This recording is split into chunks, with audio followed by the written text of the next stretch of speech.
Welcome to Channel 17, the Town of Colonie Government Channel.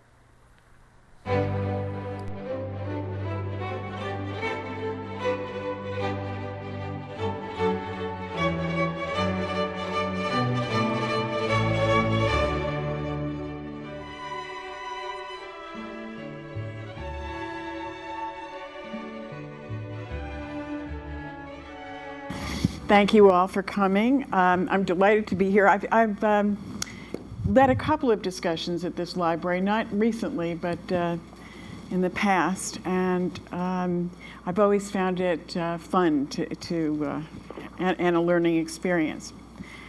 Portrait of a Lady, we selected Portrait of a Lady to be part of our celebration of the James family because it really is the capstone novel of Henry James's the beginning of his career.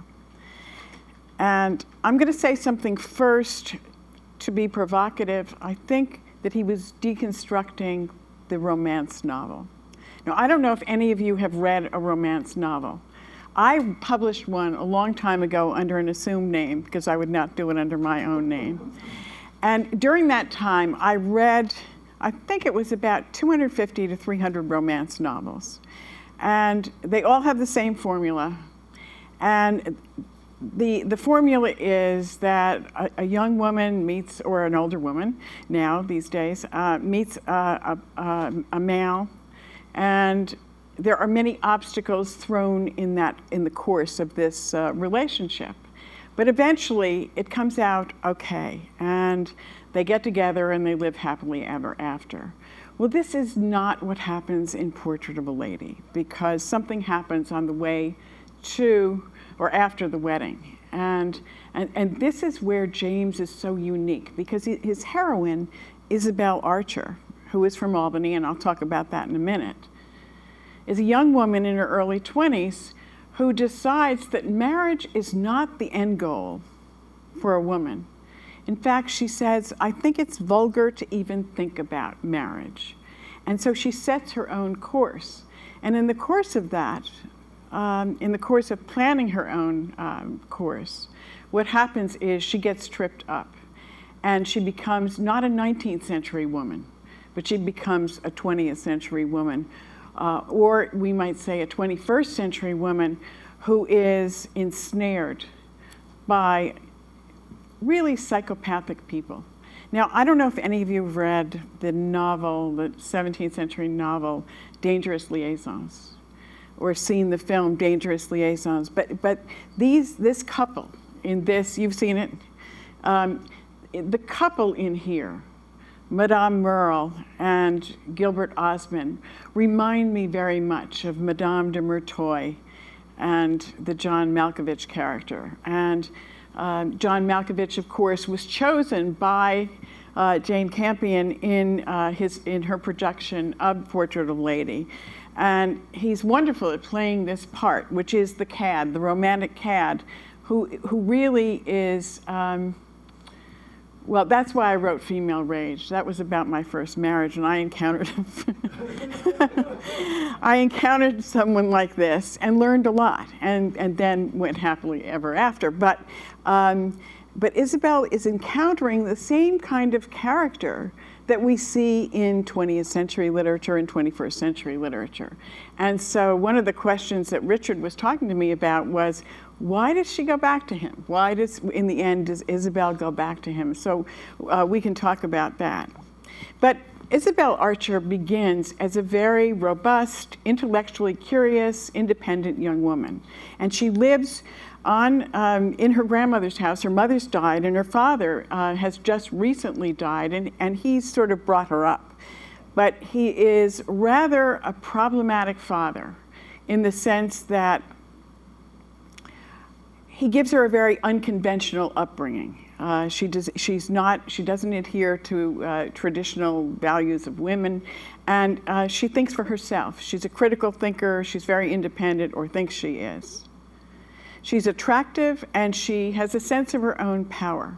Now, the grandmother's house in the novel is on State Street, and I don't know if you know It's a little way up from the corner of Willett and State. Do you know where I'm talking about, where the Doge's, the Venetian Palace is? It's a couple of doors up from that.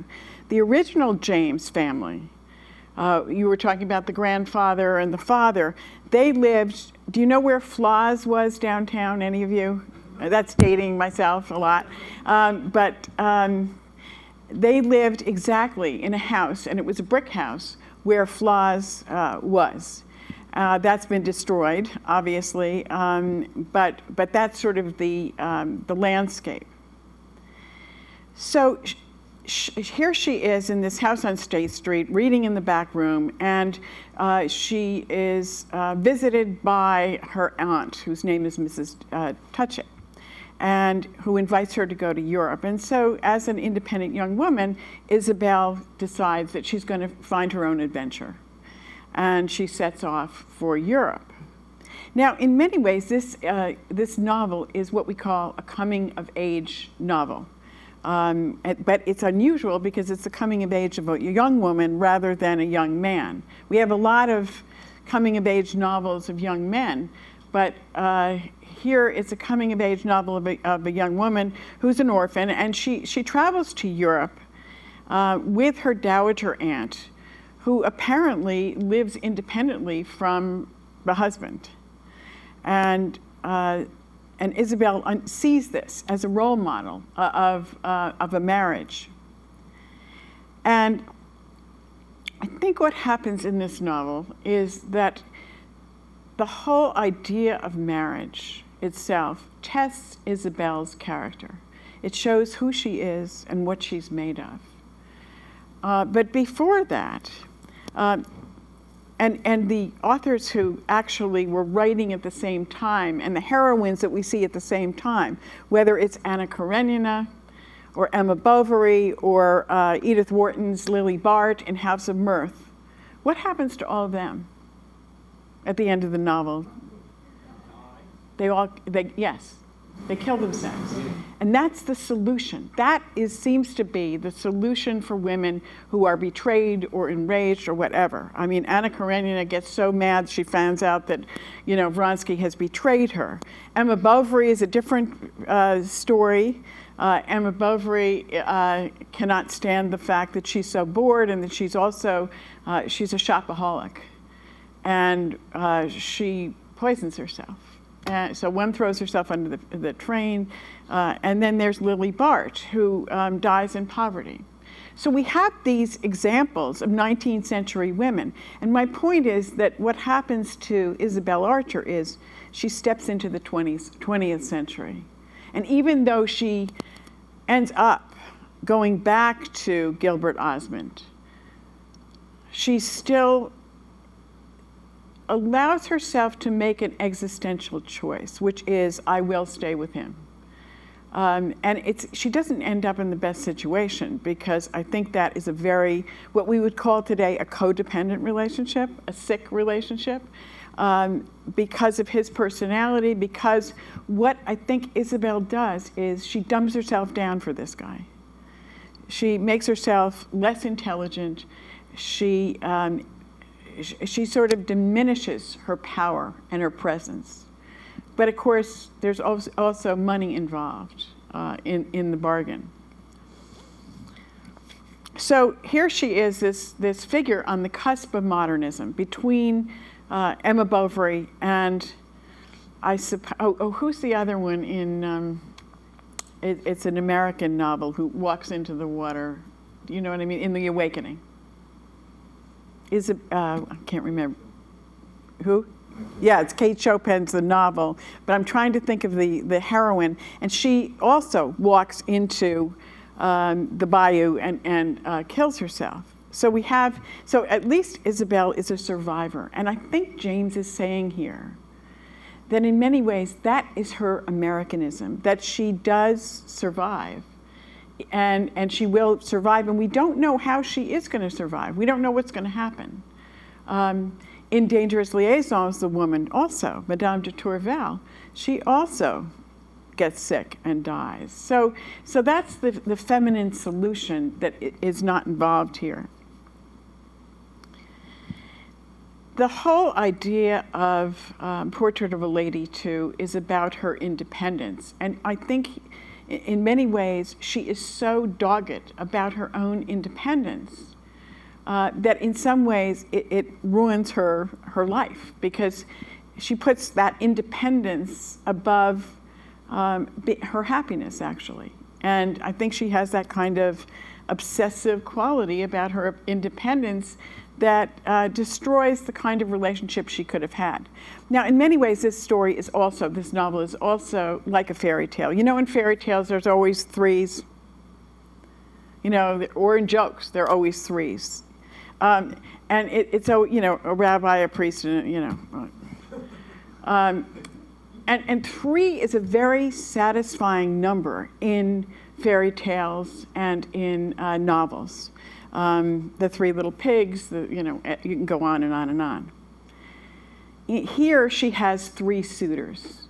As she goes into her adventure, what happens is that she first meets Lord Warburton, who represents, this is an allegory too, in that the characters represent things beyond themselves. And so Lord Warburton represents, he's the Prince William of today. He's English nobility. He's sort of the whole architecture of the crown. And if she married him, it would have been a fairy tale. She would marry the prince, and he was good looking, he was liberal, he had liberal values, he was interested in social causes, and he had this incredible estate, and very much in the vein of Jane Austen, who judges her heroes and the eligible men by how large their estates are. I mean, Mr. Darcy or Dunwell, she names these estates. I think James is playing on that notion of the English estate. And now the other person is Caspar Goodwood. I'm not going any place with that one, but he represents, in many ways, sort of the American industrialist capitalist.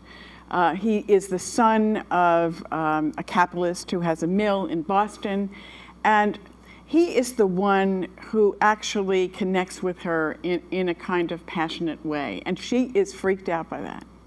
It scares her. It scares her. Her own sexuality scares her, and it's implied by James that she is not frigid, but scared, timid in terms of her own sexuality. Underneath this fairy tale, underneath this whole sort of tapestry that he weaves here, is the theme of female sexuality. And he does it in such a way that we don't know it until the actual denouement in the book, the end of the book, where she meets up with Caspar Goodwood, and she has a chance to go off with him, and she does connect with him in a vital way. But I think it scares her. I don't know. It terrifies her. And she goes back to Osmond because the devil you're comfortable with is better, and that's erroneously. I mean, it's an illusion. The devil you know is better than what you don't know. And it's interesting that the third, and he's not really a suitor, it's her cousin, Ralph Touchett, also projects onto his cousin, onto Isabel, all his desires and dreams, and he arranges for her to become a woman of fortune. And he convinces his father to leave her half his fortune, which is considerable. And he gives her the ability to be independent, to be financially independent. And even with that independence, she chooses to go back to this guy, and I'm going to talk about him in a minute. So,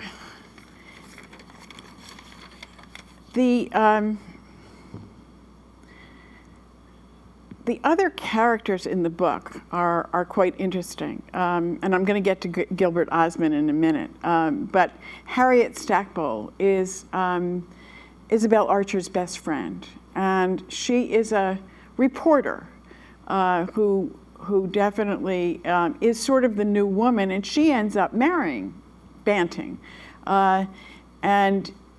In the film version of these books, she's portrayed as sort of, what do you call that, a blue stocking. And she's a suffragette and all. I think she's a foil character for Isabel Archer.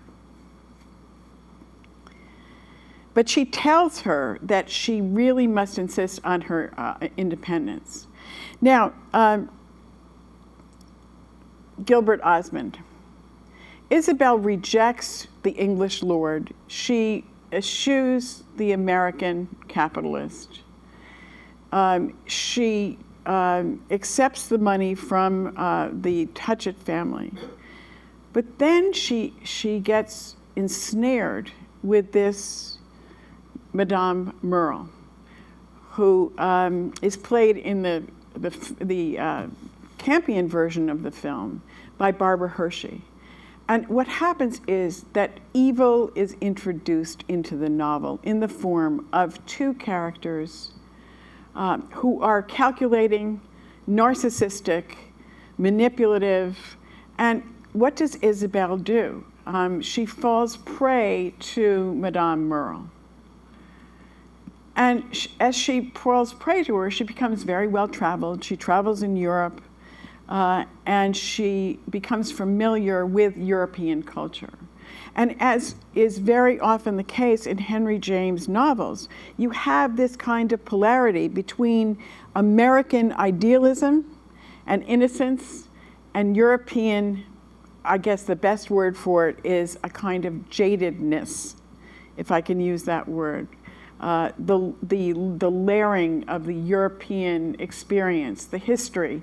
And so you have these two kinds of clashes between Osmond, whom Madame Merle has represented as this aesthetic, interesting man who, and in reality, he is impoverished.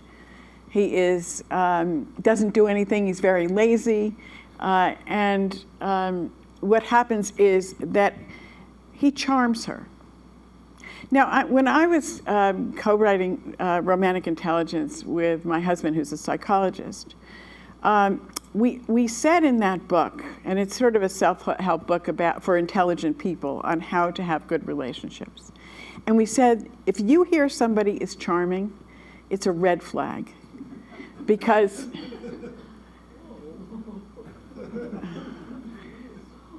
when somebody's charming, usually it means they are sort of romantically psychopathic. They try to charm. And I think that what happens with Isabel is she's totally charmed by Osmond. He knows how to flatter her, how to charm her. The problem is, as James says, is that he conceals, just as when you're looking at a half moon, you can't see the half of the moon. He says it's like looking at half the disk of the moon. So she sees only the part that he chooses to show to her, and she doesn't see the other part. There was a musical called Into the Woods. I don't know if any of you saw that, but it's the same kind of idea. What happens after the prince and Cinderella get together? What happens after the fairy tale marriage?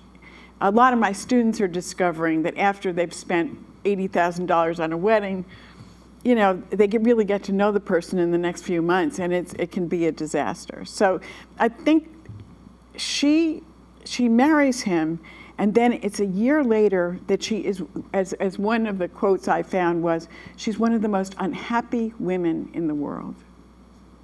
And everybody sees that. All her former suitors see that. They visit her in Florence and in Rome, and she's incredibly unhappy, even though she has the money.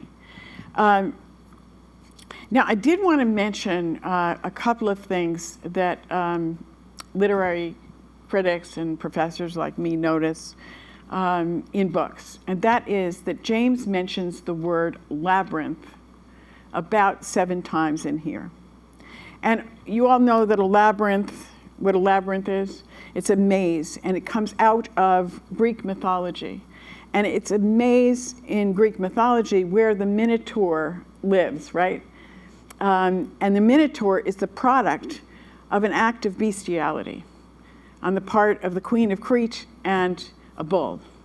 And I think what happens is that in James's labyrinth, and it's no accident that he describes it this way, in James's labyrinth, underneath all this are many family secrets. Family secrets is a fascinating topic, and I don't have time to talk about it here, but we talk about it when I teach memoir writing. And a lot of the students discover that it's so important to write about their family secrets because those are the most charged events that we know about.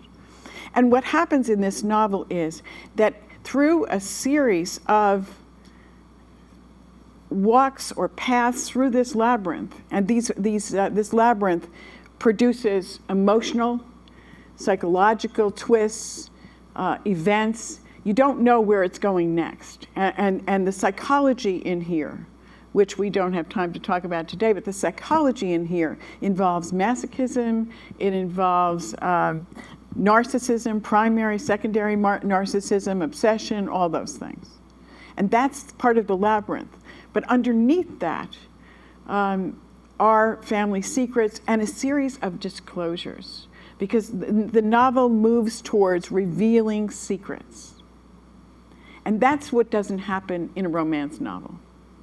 You get through you get through all the obstacles and everything's wonderful. But in here, what happens is that these secrets are revealed. And the secret, most of you read the book? Yes, no? I don't want to, but, okay. Spoiler alert. What Isabel discovers is that she has been duped by this couple who have been having a dangerous liaison for a long time, that Osmond's daughter, Pansy, and of course, James chooses his names carefully, Pansy, Flowers, in Turn of the Screw. The daughter, the little girl in Turn of the Screw's name is Flora. And he uses names in his novels and in his short stories very deliberately, because flowers are associated with female sexuality, they're associated with purity and all sorts of things. I think of George O'Keeffe. And here it's Pansy, who doesn't know herself who her mother is exactly. So there's this family secret at the base of the labyrinth, underneath in the labyrinth. And she also finds out that she is really living with a sadist. I mean, that's what you can call him, is he tries to control her, very controlling, doesn't care. He is what we would call, has no emotional affect. He's not able to love. His sister, the Countess, says he's not able to love anyone. And this is the hallmark of what psychologists like Elga would call pathological narcissism, which I believe is an epidemic today, and I think it's so interesting that James writes about this. Because I think we're experiencing, this is a little off the topic, I think we're experiencing something that I call hyper-narcissism. It's a self-involvement where people cannot have any empathy for anybody else. And this is not everybody, of course, but there is this trend. And I think that Osmond really represents that. So that's one thing in terms of the labyrinth.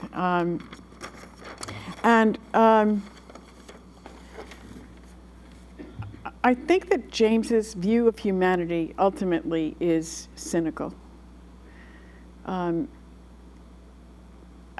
think he sees that human nature, like Freud and Jung also saw, after studying human nature for a long time, also saw that human nature doesn't change, and that there are certain kinds of personality templates that cross time and culture, and I think I think that's what's at the heart of this labyrinth, is this underbelly of society.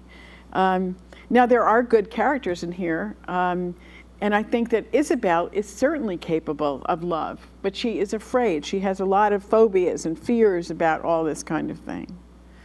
And I think in many ways she's like Princess Diana was. Princess Diana, who became a kind of iconic heroine also. Different, very contemporary, goes into that marriage, doesn't know that there's a mistress, right? Doesn't know that there's a Camilla. And what does she do? She takes it out on herself, right? She throws, she becomes bulimic, she throws herself down the stairs. It's a very old story, but it's a very new story. And I think that, that when I was reading this, that was part of it. The other thing I wanted to mention is that Isabel, creates a portrait. This is a portrait of a lady, but she too creates a portrait of Osmond that is totally unrealistic. She idealizes him, and she makes him into something that he's not. She makes him into a kind of lover of art, an aesthetician who is a kind of Byronic hero who is going to introduce her to culture. And in fact, he's just the opposite. So and then there's this whole dance where he gets furious at her because he wants to marry Pansy off to Lord Warburton, and she won't go along with that. So she has a lot of moral choices during this whole process. And in the end, what she does is she decides to make up her own mind. And who knows what's going to happen? But she's not dead. That's the whole thing. She doesn't die, as all these other women do. And so I had a couple of other things to mention. So as we go through this book, and I won't because you haven't finished it, we have these series of disclosures within the labyrinth. And one of the things that we do learn is that Isabel is at least trying to evolve on her own terms, and as a lady and as a moral character. Many critics have read her as Henry James himself. Many critics have read Madame Bovary as Flaubert himself. It's a kind of literary cross-dressing, I call it, where the male feminine novelist takes on the persona of his character and projects all over the place. And I think it's interesting to think of it that way. Now, as he moves on and he gets into Wings of the Dove, he discards that. It's almost like Da Vinci with the Mona Lisa. A lot of people have seen his face in the Mona Lisa. So it's sort of gender bending in an interesting way. So I guess I'll stop there, Richard. I don't want to... Take some questions. Sure, absolutely. Ibsen's Dollhouse. Nora. Nora, unhappy marriage. She walks out of the house and leaves. Is that an effort? Why? That would seem to me to be a satisfactory resolution of this novel, for her to leave Osmond, certainly after a year of marriage, when she begins to understand what he's really like. Yeah, but how many people stay in those relationships because they are so codependent? That's what we're talking about here. Okay. but yet at the very beginning you said she was a very independent woman. That's the irony. She's really not. Okay.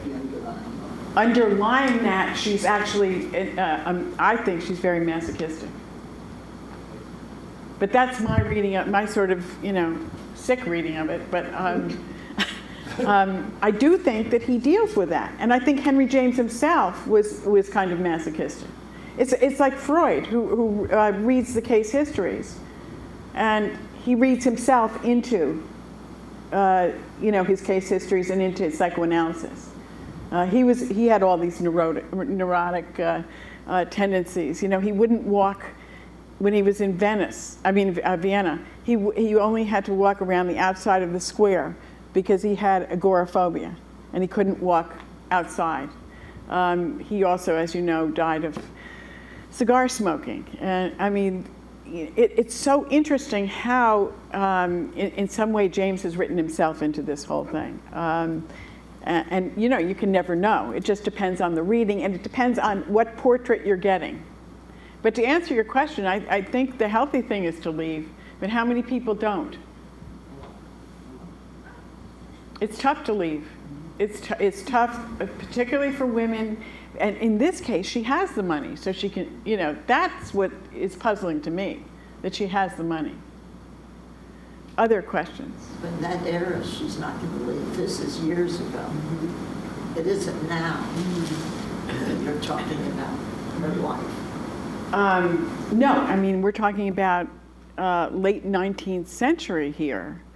But she does have the choice. I don't know. You're saying that because she was much more traditional.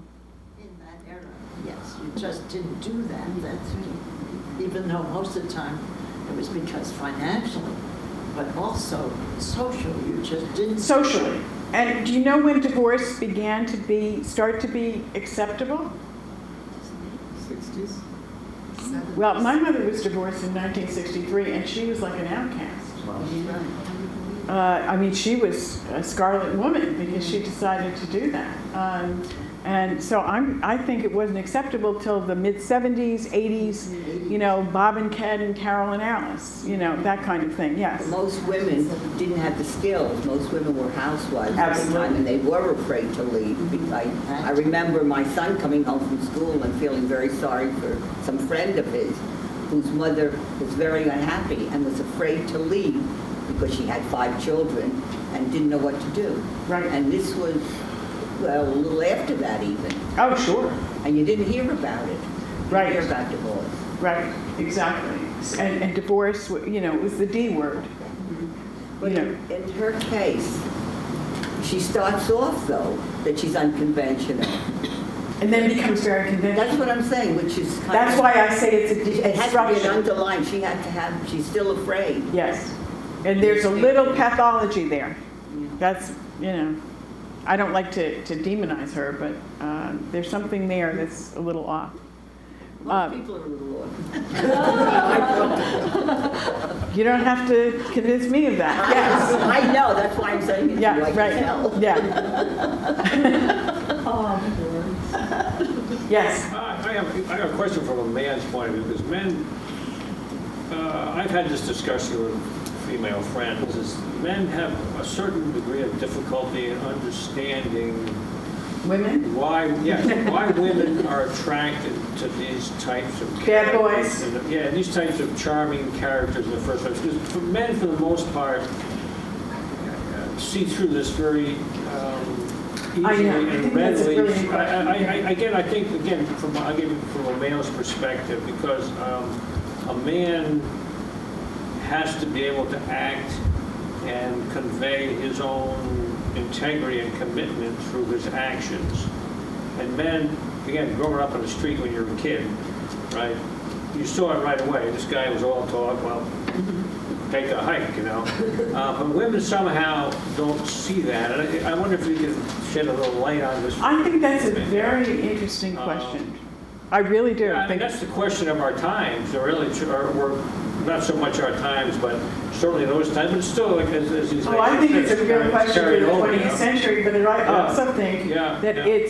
I think it part of it, I think a lot of women are inculcated with romance and the notion of romance through the media, in many ways through commodification of romantic ideas, and a lot of us buy into that idea. Oh, if he flatters me, or we're perfect for each other, or there's some chemistry, what happens is that the rosy-colored glasses stay on.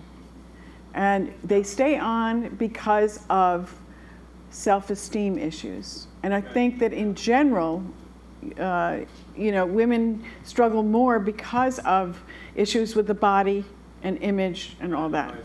Yeah. Let me just quickly throw out another insight about this, because men have their own rosy-colored glasses that they wear too. Absolutely. And these are more generally related to issues of power. In other words, you understand what I'm saying, right? I know exactly what you you're understand saying. where I'm going with this, Yeah. because again, men are particularly blind to individuals who have power, and power over other people, but have absolutely no integrity whatsoever, blah, blah, blah. And yet, well, I want to mention any names, but Donald Trump comes to mind, you know? Our next president? Okay, whatever, you pick out the ones. But again, this is what, I'm just kind of, but again, men are really particularly blind to this kind of stuff. And again, I like these ladies are talking about too. I think the period of kind of enlightenment for a lot of us came in the 60s and 70s. With the Vietnam War, especially our generation, began to see that these people in power, the rosy-colored glasses came off then, right? Things aren't what they seem to be. Right. I mean, that's the whole, I think that, yeah. Oh, yeah, I was wondering about Isabel being so innocent and getting dragged into this maze or whatever. And I think Pansy had a lot to do with it. And I think Pansy had a lot to do with the fact that she went back to him. I think that's true, because I think she is capable of loving Pansy. And I think that's part of it, because she felt responsible for Pansy, and she could see and project what's going to happen to Pansy. And she had the responsibility, the money, the power to help Pansy not do what she did. And I think that's true of a lot of the characters in the novel, that I think, a lot of them, like Ralph and others, how can I help this woman not do what I did? That's part of it. I think that's a very crucial insight into this. And then also Ralph's being her cousin, when Ralph was dying and he said, "My angel," you are my angel. The angel of death? I don't think the angel of death. No, he said that though. Well, he was an angel in death when he appeared to her in her bedroom the night that he was. Well, there's a visitation. Yeah, the There's visitation. a ghost, which is a very Jamesian kind of move. Of course, his brother, William James, was head of this, American Psychical Society. So the whole family was very interested in paranormal and spirituality. Yeah, exactly. Don't you think that the relationship between, I'm saying it's emotionally incestuous. Not physically, but they had a kind of emotional relationship, connection with each other. Ralph was just a really wonderful, sensitive person. Yeah, And except that he you have to doesn't. wonder- Yeah, but he's the one who enables her to be with Osmond. He tries to control her. He was doing that though. Oh, I think I don't know. I read him a little differently. I mean, in some ways, they keep saying at the end of the book, he destroyed her by giving her, you remember, he destroyed her by giving her all this money and not letting her take her own adventure. In some ways, he hamstrings her, right? The money hamstrings her. The other thing is Henry James' cousin, Minnie Temple. What was his relationship with Minnie? That's very ambiguous too, Yeah. right? And I think that relationship is reflected in the novel. I mean, we all write about our the reality. We disguise it and everything else, but it always comes out in many ways. I think that's a very interesting point. Yeah. I want to get to this point that you mentioned, the idea of reading James' autobiography into some of these.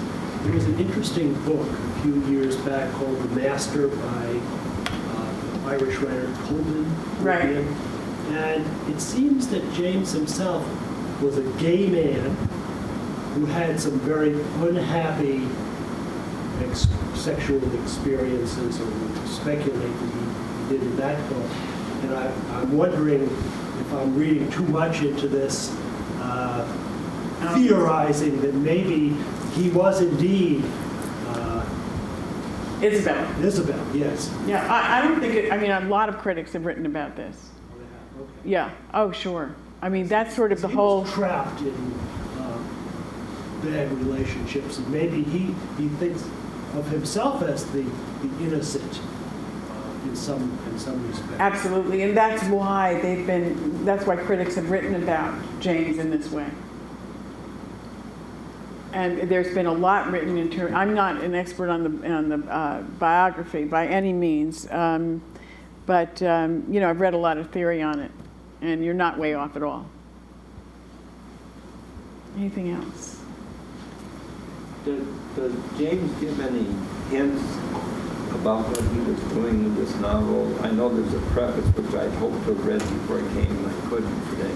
But either there or in any other place, whether he states it directly or you can... He always states everything indirectly anyway. Yeah, so you have to infer. So you have to, you have to read him and then interpret that and interpret that. Right. The preface is probably the best place to look.